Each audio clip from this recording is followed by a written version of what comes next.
Tribunal Nacional que se planteara una cuestión en la que estuviera involucrada alguna norma de derecho comunitario, el juez tenía la posibilidad de frenar la cuestión allí, enviar la cuestión en lo que se denomina cuestión prejudicial, enviar la consulta al Tribunal de Justicia de las Comunidades Europeas, y el Tribunal de Justicia de las Comunidades Europeas le devuelve la respuesta de cómo lo resolvería el caso del tribunal. Entonces, aquel tribunal internacional que estaba en Bruselas sentado y sin ninguna preocupación, o fundamentalmente con esta preocupación nada más que de las consultas, hacía fundados, digamos, argumentaba en términos fundados, con la mejor jurisprudencia y con la mejor doctrina, y un juez nacional, incluso de las más bajas, digamos, de los estratos más bajos de la judicatura de cada uno de los estados, tenía este diálogo con aquellos juristas más importantes de Europa. Entonces, los tipos le recomendaban cómo resolver la cuestión, y por supuesto, este juez lo que hacía era sacar estas sentencias más o menos como se las habían mandado desde Bruselas. Con lo cual, el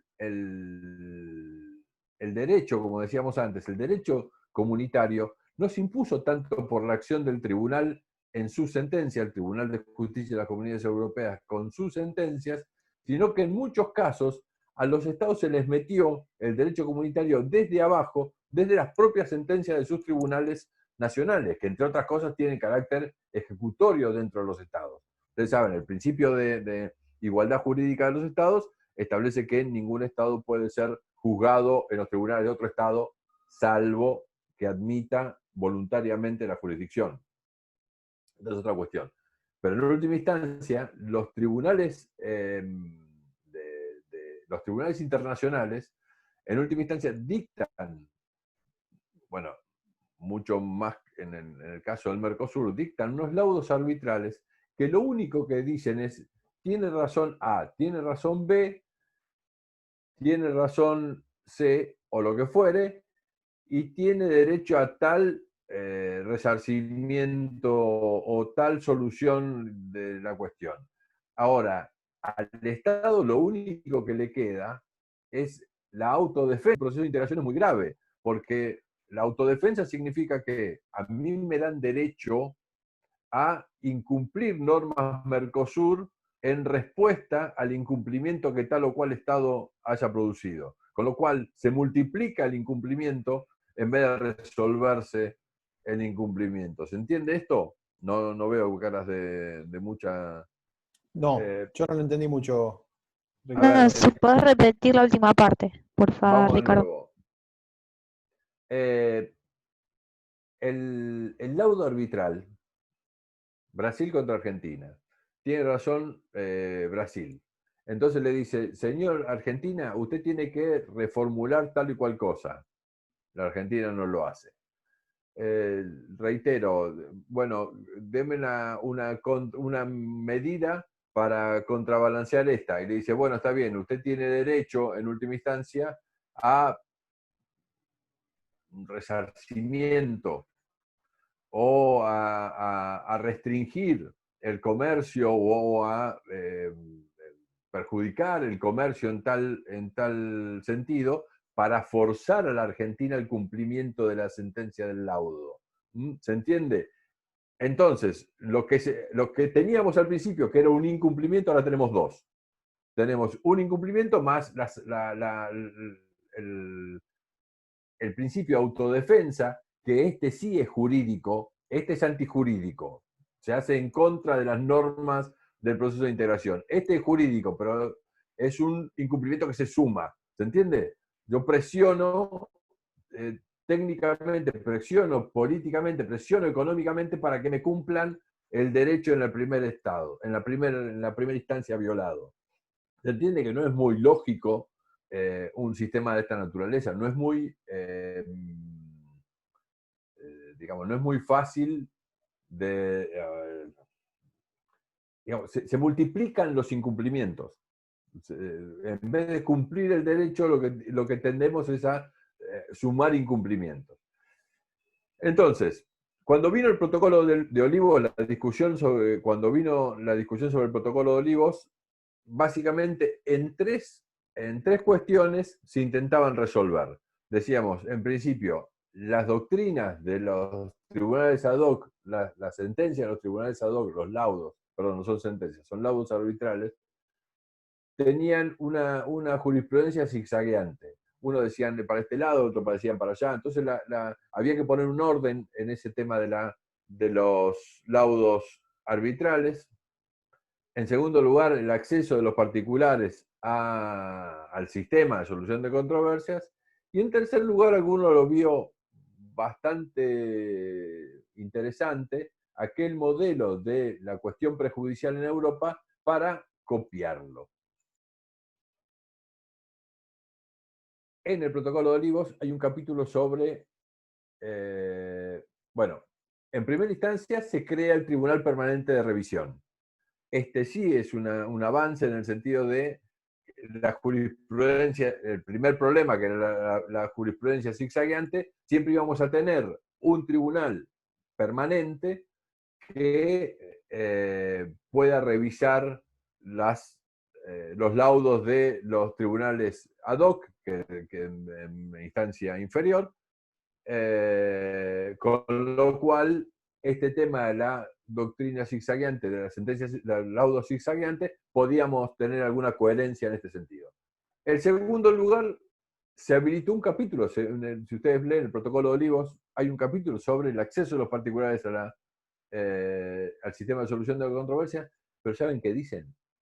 Que el particular tiene que interesar a su Estado para poner en marcha los mecanismos que existían.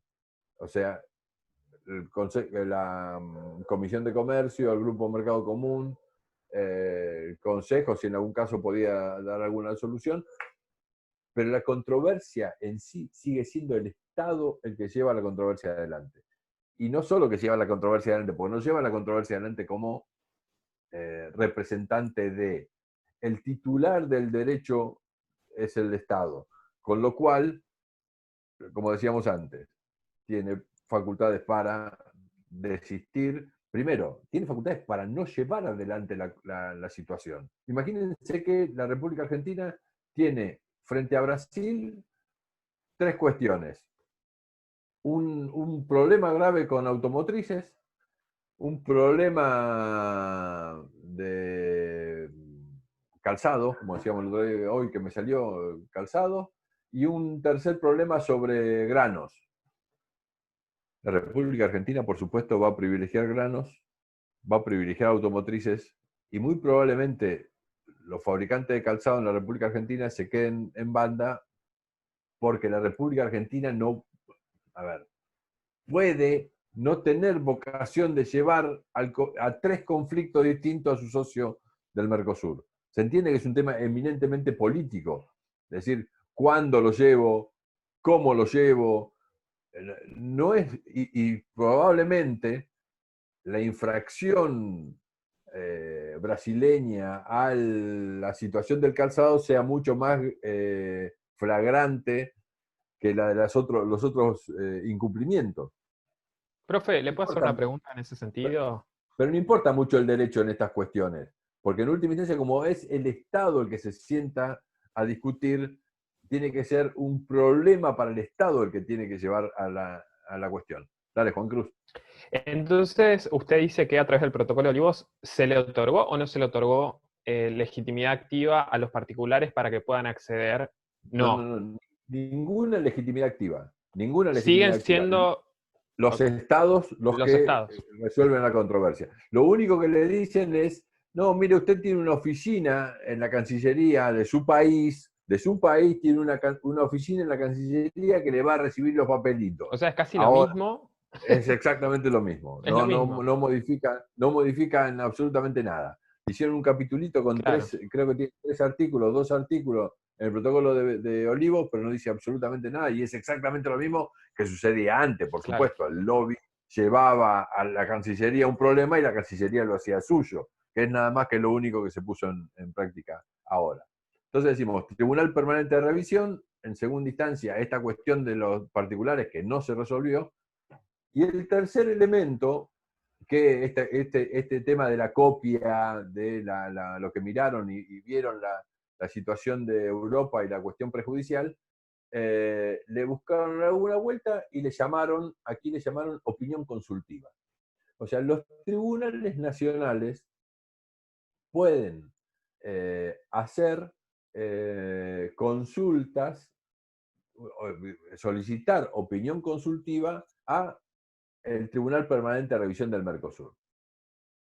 Esto es lo que dice el protocolo de Olivos. Ahora, 6 meses o 7 meses después del protocolo de Olivos, hubo una reunión de las Cortes Supremas de los Estados involucrados en el Mercosur.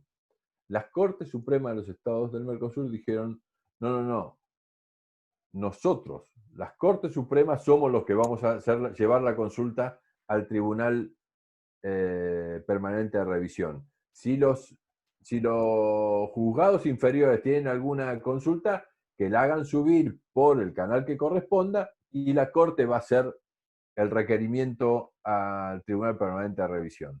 Bueno, yo no conozco que en la República Argentina haya habido un solo pedido en este sentido.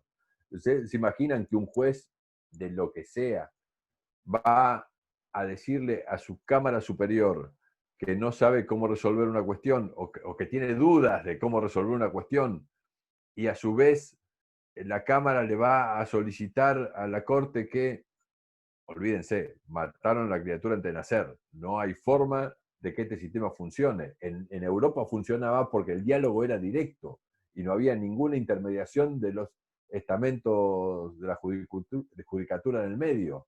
El diálogo era directo y la fundamentación jurídica le venía directamente al juez de abajo que tenía que resolver. Acá, y por decisión de las Cortes, ¿no? Si ustedes leen el protocolo de Olivos establece que cualquier juez puede solicitar, no me acuerdo exactamente si fueron 6 meses, 8 meses después de puesto en vigor el protocolo de Olivos, hay una sola consulta que una jueza paraguaya logró hacer en ese transcurso de tiempo, ya les digo, de 7, 8 meses, una sola consulta que una jueza paraguaya logró hacer al tribunal, que no me acuerdo exactamente cómo lo resolvió. Pero, por supuesto que el sistema que miraron y vieron como posibilidad de copiar, no se le parecen absolutamente nada.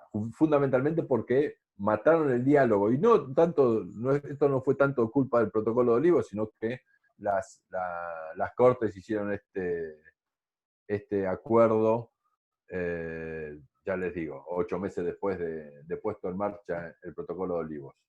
Me está doliendo la garganta. Con lo cual, este acuerdo entre las Cortes, ¿qué naturaleza jurídica o qué peso tiene, digo? Porque ¿en qué marco se hizo? Le llamaron... es una buena pregunta. Me parece que para adentro le hicieron acordada. Para adentro. ¿Acordada de la Corte? No. ¿Cómo se llama, David? Sí, acordada. Acordada. Pero la reunión no sé exactamente qué carácter tenía, pero la vamos a buscar. Les prometo la semana que viene lo vemos. ¿Me disculpan? Me duele la garganta. ¿Vamos, David? Me voy. Bueno, me quedo yo un ratito para charlar el tema de jerarquía de normas, que tengo algunos temitas que charlar con algunos de ustedes, a ver si están los que más me interesa que estén, no los veo, si 1, 2, sí están, así que voy a charlar. Bueno. Dale. Listo, bueno. Les agradezco la atención, nos vemos en cualquier momento. Nos vemos, chau. Chao. A ver, aprovechemos entonces para este espacio hacia el martes, podemos continuar con la temática nuestra, porque en los exámenes, cuando corregí exámenes y los trabajos y demás, había como un factor común en la materia de jerarquía de normas, una confusión, ¿sí? Que yo quiero ver si podemos erradicarla, porque el planteo se advierte como más complejo, porque hubo casos, por ejemplo, que me hicieron el diagrama de la jerarquía de normas, pero cuando tienen que llevarlo a la práctica, viene el error. Entonces, esto para mí, desde un punto de vista didáctico, implica que no hay una verdadera aprehensión del conocimiento en ese sentido, ¿entienden? Porque sí se puede repetir el concepto o lo enseñado, pero no se puede aplicar. ¿Vamos bien? Entonces, a ver, vamos a repasar un poquito entre todos y así podemos evacuar esta duda. La primera cuestión es la Constitución Nacional. A ver, cualquier norma de la Constitución Nacional, cualquier artículo de la Constitución Nacional, lógicamente, tiene prioridad por sobre todo, sea el 18, sea el 35, sea el 47, sea el 78, sea el 99, sea el que sea. ¿Está bien? Porque representa el texto de la Constitución. ¿En esto estamos todos de acuerdo? ¿Sí? Muy bien. ¿Qué ocurre? Gracias, Marce. ¿Qué ocurre? En los tratados de derechos humanos con jerarquía constitucional, ahí puede pasar que no tengamos en la memoria al momento en que estamos haciendo un trabajo de que efectivamente, ¿sí? Estamos ante un tratado que tiene jerarquía. ¿Por qué? Porque no memorizamos los tratados, esto nos puede pasar. Son 14 en este momento los instrumentos que tienen jerarquía constitucional, de los cuales 11 están en el texto de la Constitución, 3 no. Está bien porque se incorporaron a posteriori. Pero amén de ello, nosotros optamos por esta fórmula, poner Constitución y al lado los tratados, por cuanto tienen jerarquía constitucional. No es inválido ponerlo debajo, no hay ningún problema, serían 1, 2, 3, 4, 5 escalones, ¿de acuerdo? Si lo podemos comparar con una escalera. Pero la realidad es que yo, en lo personal, prefiero que esté al costado y son los tratados de derechos humanos que tienen jerarquía constitucional, ¿sí? En el parcial, o en el recuperatorio, no, en el parcial, yo les hice una pequeña trampa, porque les puse, por ejemplo, la Convención Internacional sobre la Eliminación de la Discriminación, o de todas las formas de discriminación hacia la mujer, y también les puse la Convención de Belém do Pará sobre la eliminación de todas las formas de violencia hacia la mujer. ¿Qué ocurre? Estas dos convenciones que tienen como sujeto de protección a la mujer, ¿sí? Una tiene rango constitucional, tiene jerarquía constitucional, que es la internacional, y la otra no tiene jerarquía constitucional, por lo cual corresponde al segundo bloque, que sería otros tratados y concordatos. ¿Está bien? Esta fue una confusión de muchos de ustedes. Pero bueno, a ver, entiendan que en ese grupo, otros tratados y concordatos, nos vamos a encontrar con todos los tratados de los cuales la República Argentina es parte. ¿Sí? Sean tratados que firmó el Poder Ejecutivo y que no requiere que participe el Congreso, sea a través del acto complejo federal, pero lo cierto es que ahí van todos los tratados que efectivamente que no tienen jerarquía constitucional, de los cuales la República Argentina es parte. Si podés poner la pantalla completa que les quiero ver las caras, Marce, please. Porque si efectivamente nos encontramos con un tratado que está firmado por una provincia, no va ahí, porque no corresponde, no lo firmó la República Argentina, lo firmó una provincia en los términos de los artículos 124 y 125 de la Constitución, y consecuentemente queda fuera del bloque federal, afuera del bloque federal. ¿Está bien? Abajo, donde quieran ponerlo, pero fuera de este bloque que Marcelo recién gentilmente les puso a disposición ahí en pantalla. ¿Hasta acá vamos bien? Son solamente los tratados que no tienen jerarquía constitucional y que firmó la República Argentina como un sujeto del derecho internacional. ¿Vamos bien? Sigamos. Luego vienen las normas que emanan de los tratados de integración. Cuidado con esto, porque se trata de las normas que dicta, por ejemplo, en el caso nuestro, el Mercosur, ¿sí? Que es un caso más cercano que lo tenemos y lo estamos estudiando ahora, ¿no es cierto? Aquellas resoluciones que dicta el Consejo Mercado Común, el Grupo Mercado Común, la Comisión de Comercio, ¿sí? Toda esta normativa con los diferentes nombres que tienen y que la República Argentina admitió como norma del derecho interno, tienen jerarquías. ¿Vamos bien? Esto significa que todo aquello que efectivamente está por encima, digamos, por debajo de los tratados de integración, porque son normas que emanan de los tratados de integración, están por encima de las leyes nacionales. ¿Está bien? ¿Entienden esto? ¿Vamos bien hasta acá todos? Y luego vienen las leyes nacionales. ¿Está bien? ¿Alguna duda? Lo de la norma Mercosur es siempre, creo que lo dijo, pero se cortó justo cuando estaba hablando, entonces no sé si interpreto bien. Es siempre en la medida de que adquiera obligatoriedad y vigencia. O claro, sea, claro, que sea obligatoria claramente. y que lo incorpore el propio Estado. Porque en ese caso, Germán, se te va a dar la contradicción normativa. Porque para nosotros esto es importante. ¿Por qué? Cuando aparece la contradicción normativa, si yo tengo una norma del Mercosur aprobada por el órgano que tiene que ser y está vigente en mi estado, y resulta ser, ¿bien?, que se contradice con una ley nacional, ¿cuál rige? Pregunto. Mercosur. Claramente, claramente, ¿de acuerdo? Y acá se da una cosa muy interesante, porque por imperio de la Constitución puede suceder que una resolución, por ejemplo, de AFIP, termine derogando, si se quiere, a una ley del Congreso. Porque si hay una ley del Congreso que dispone algo contrario a la resolución de AFIP, cuando esta resolución de AFIP lo que hizo fue aprobar una norma del Mercosur, tiene preeminencia. Entonces, la ley ya no corre más, corre la resolución de AFIP. ¿Está claro esto para todos? David, y en el tema de la jerarquía de las normas, el tratado que firma una provincia, ¿en qué escalón se ubica? En ninguno. En ninguno de ese bloque. ¿Por qué? Porque el Porque está abajo de firmante, todo. claro, el firmante, Emiliano, no es el Estado argentino, es una provincia. Entonces, esa norma la vas a tener que ubicar dentro del bloque provincial constitucional del cual estás hablando. ¿La firmó Jujuy? Bueno, habrá que ver la Constitución de Jujuy y hacer el bloque constitucional de acuerdo a las normas jujeñas. ¿Sí? Pero es una ley interna, para decirlo así, de Jujuy. ¿Vamos bien? David. Sí. David. ¿Sí? Entonces, ¿estaría por debajo de las leyes nacionales? Por supuesto. Como por O sea, ejemplo... después de las leyes nacionales vendrían los tratados provinciales.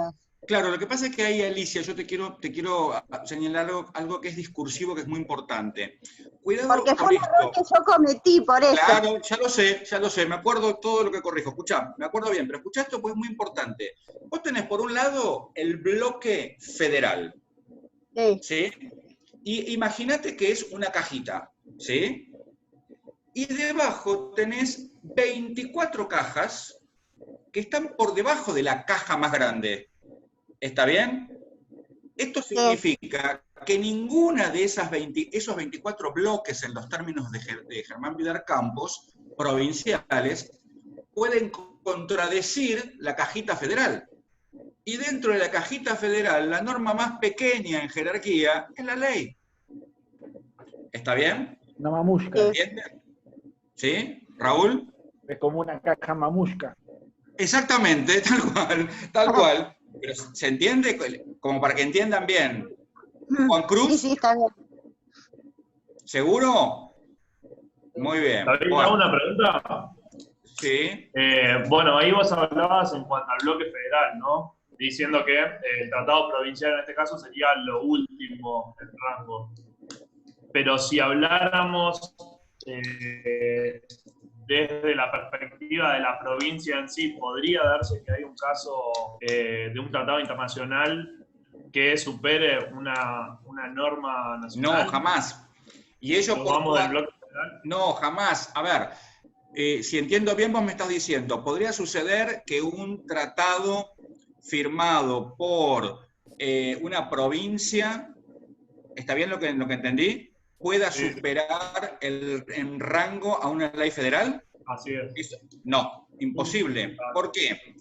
Porque ese tratado, ¿sí?, que vos señalás, lo firmó una provincia. Esta posibilidad de las provincias de firmar tratados en realidad proviene de la modificación constitucional del 94.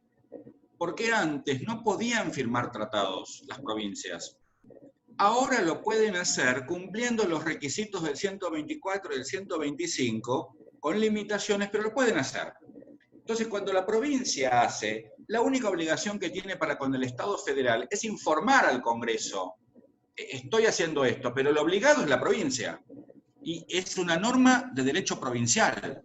Entonces siempre tiene la limitación de lo que es la normativa federal. Por supuesto, por supuesto.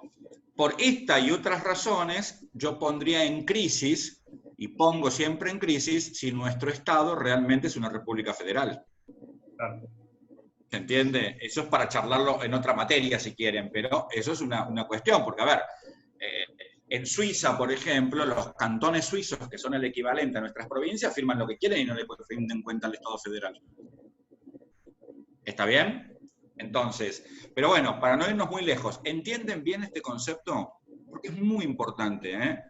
Por otro lado, recién estaban hablando con Ricardo un concepto que me parece que no quedó muy claro, que tiene que ver con esta posibilidad que prevé el protocolo de Olivos, de que un individuo pueda efectivamente llegar a un litigio de orden regional en el marco del Mercosur. ¿Está bien? Y la respuesta es sí y no a la vez. ¿Por qué? Sí, porque lo prevé el protocolo, pero ¿cómo lo prevé? Digamos, no tiene la legitimación para ir solo al orden regional internacional. ¿Comprenden? Tiene que hacerlo a través del Estado. Su Estado, y ahí viene la parte en que es no, que es lo que Ricardo les quería explicar. Su Estado va a decidir si lleva el caso o no lleva el caso a un mecanismo de solución de controversias a nivel Mercosur. ¿Entienden esto? El individuo por sí solo no puede.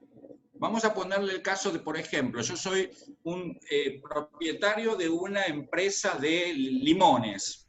Y resulta ser que con todo este tema de las restricciones de la pandemia, digo, a ver, no me dejan entrar mi camión con limones al Uruguay, lo cual atenta contra la libre circulación de bienes, que es un principio básico y fundamental del Mercosur. Entonces, la gran pregunta es, ¿puedo yo iniciar una queja? La respuesta es no. Yo tengo que ir a mi Estado, como decía Ricardo, a mi Cancillería, plantear el problema y la Cancillería evaluará eventualmente si tiene alguna intención política y si le conviene políticamente, si el caso es interesante, etcétera, etcétera, etcétera. Y mientras tanto yo me quedo con los limones varados. ¿Vamos bien? Sí. Esto jurídicamente se conoce como legitimación activa. ¿Tengo o no tengo la legitimación? No, la legitimación activa procesalmente, esto es un término procesal, la tiene los estados, solo los estados. Pero ustedes van a leer Uropreto, ¿sí?, y van a advertir que dice que los individuos pueden ir. Claro que sí, pero a través de sus oficinas del Estado, y es el Estado en definitiva el que se presenta en la instancia internacional, no el individuo. ¿Vamos bien? Pero le hago una consulta. Sí. Dale. En un momento dijo que, Ricardo dijo que en un momento eso se modificó, entonces, ¿cuál fue la modificación que hicieron? No, en realidad no se modificó nunca, porque la modificación fue formal, no fue material. A ver, en realidad, cuando se modifica Brasilia, Brasilia no es que se modifica, Brasilia se revoca. Olivos revoca Brasilia, ¿sí? El primer mecanismo de solución de controversias está en Brasilia. Luego Brasilia es derogado, para utilizar el término adecuado, y se reemplaza por Olivos. De hecho, el protocolo de Olivos tiene un artículo en el cual dice que revoca a Brasilia, ¿sí? El protocolo de Olivos enfrenta el problema del individuo y dice, no, el individuo puede, pero para ir tiene que cumplir con este paso, que es ir al Estado. En definitiva no puede. ¿Se comprende? Sí. ¿Vamos bien, Ivana? Muy bien. Vamos a aprovechar para fijar fecha de examen del segundo parcial. Total va a quedar grabado, así que no me hago problema en ponerlo en nada. El segundo parcial se va a tomar,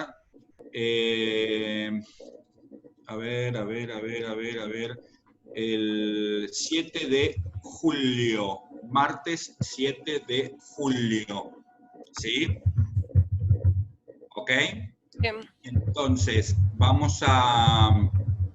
después vamos a ver el cómo, porque por ahí hacemos como una suerte de turnos, vamos a ver para no estar todos juntos, vamos a ver, vamos a pensarlo, déjenme charlar con Ricardo eso, pero en principio va a ser ese día y va a ser naturalmente oral, ¿sí? Vamos a tener una charla sobre el tema, sobre todos los temas vistos. Este tema que vieron hoy con Ricardo es muy importante, porque en el examen preguntamos así para aplicar, si pasa el señor con los limones, digamos, esto que parece tan ridículo, no, es a los fines de ver que ustedes pueden aplicar la normativa que van a leer. ¿Ok? Vamos a hacer un ensayo después la próxima clase, si les parece bien. ¿De acuerdo? Sí. Bueno, a ver. ¿Puedo hacer una pregunta, profesor? Sí, claro, por supuesto. Si entonces yo soy la empresa que está siendo afectada, por ejemplo, esto del ejemplo de usted, el de los limones. Yo voy a estar siempre a la discrecionalidad de mi estado a que diga si existe o no un daño relevante como para poder iniciar esta solución de controversias, entonces, ¿sería? I'm afraid so, tal cual. Sí, es así. ¿Y qué pasa entonces? Si realmente hay un daño, pero para el Estado no es importante o me la tengo que aguantar, digamos. Eso es lo en el ámbito del Mercosur, bancátela. Claro. ¿De acuerdo? Sí. Averigua antes si te van a dejar pasar los limones. Está bien, sí. Claro, lamentablemente es así. Bien, ¿ok todos? Bueno, les cuento que está abierta la convocatoria para presentar proyectos de investigación de CIT, ¿sí? De la facultad. Yo voy a elaborar algún proyecto, después Marcelo, si querés charlamos, a ver si podemos hacer algo juntos y esta vez te engancho, de alguna u otra manera.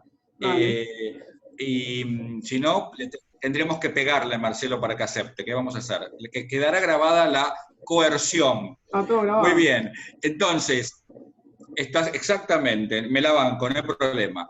Vamos a hacer esto. Después les voy a contar en el grupo, si quieren, la idea del proyecto de investigación que pienso presentar, y aquel alumno, alumna, aquellos alumnos, alumnas que tengan interés en participar, serán muy bienvenidos. Tengo que elegir un alumno becario, ¿sí? Que bueno, debe cumplir ciertos requisitos, entre ellos no tener aprobadas más de 14 materias, tener promedio general superior a 7, no tener aplazos, porque el becario en la facultad le da un dinero, ¿sí? Y tiene que, digamos, cumplir ciertos requisitos. Ser becario de un proyecto de investigación curricularmente es muy importante, más cuando es un proyecto acreditado por la Universidad de Buenos Aires, en este caso por la facultad, porque es un DECIT, pero bueno, si alguien después está interesado cuando yo les mande de qué se va a tratar el proyecto, pues me contacta y vemos. ¿Les parece bien? Bueno, ok, gente, nos despedimos. Buen fin de...